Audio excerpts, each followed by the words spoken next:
Welcome back, everyone. Let's talk nutrition and eating healthy. Joining me is Elissa Goodman. She is a holistic nutritionist and also the author of this new book, Cancer Hacks. Thanks for joining us here on Arizona Daily Mix. Thank you for having me. So let's talk about what's in Cancer Hacks. First of all, you are a survivor of cancer. Your husband was diagnosed after he did not survive, and you decided to write this book about your nutritional experiences going through cancer. Yes, I had an opportunity to heal myself from the cancer. I did a little Western treatment, but mostly I went the Eastern and diet and healthy lifestyle way.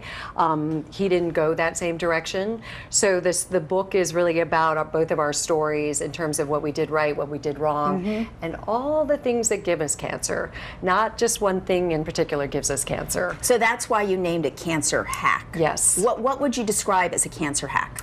Well, the standard American diet is sort of a no-brainer. It is not normal that we are tired all the time, that we can't sleep, that we're bloated, digestive issues, low sex drive, and that's the standard American diet, the sugar and the gluten and the dairy. So you have suggestions for changing that up? Yes. How would you go about doing that?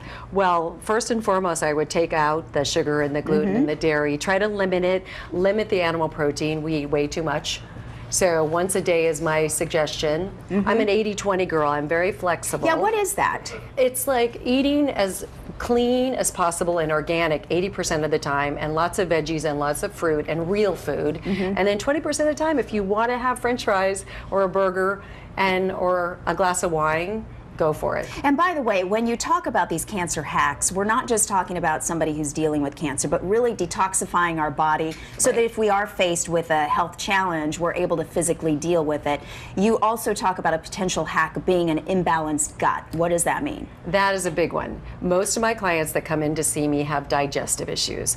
Everybody I run into, you know, I'm bloated, I'm constipated, I just don't feel good, lethargic. Your gut is where your immune system is.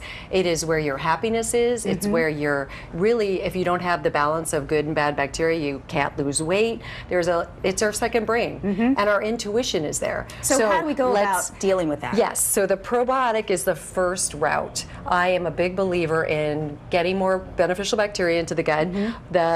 This one, Renew Life, I love strong probiotics, 100 billion, 50, 100 billion. And then this Dr. O'Hara's is fermented fruits and vegetables for 5 years. The professional strength is a great one to travel with because it doesn't have to be refrigerated.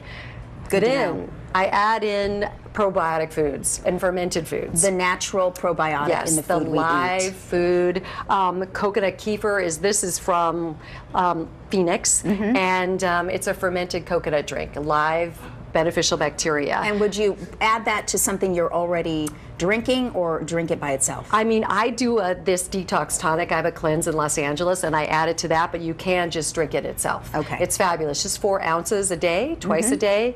And the sauerkraut is fabulous, which has been around forever. Kimchi, we love, except for it's kind of smelly. That's okay. The tempeh, which a lot of people are a little bit afraid of because it looks a little funky, it looks a little moldy, but I have made this deconstructed Reuben sandwich, and it's instead of bread, it's on a romaine lettuce leaf, and it has sauerkraut. And then I actually put some cheese, but I didn't do it for you.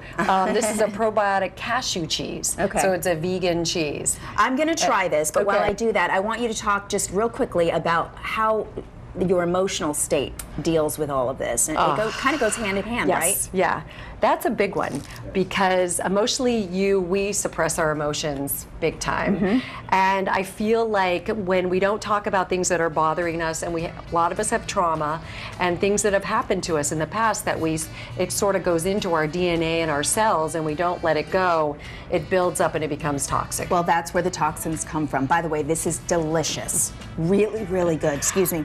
ElissaGoodman.com is the place to go if you want more information, and the book is called Cancer Hacks. Thank you so much. Thank you for having information. When we come back, Fishbowl Friday. Get to know your hosts a little better. We'll be surprised by our questions. Don't go away.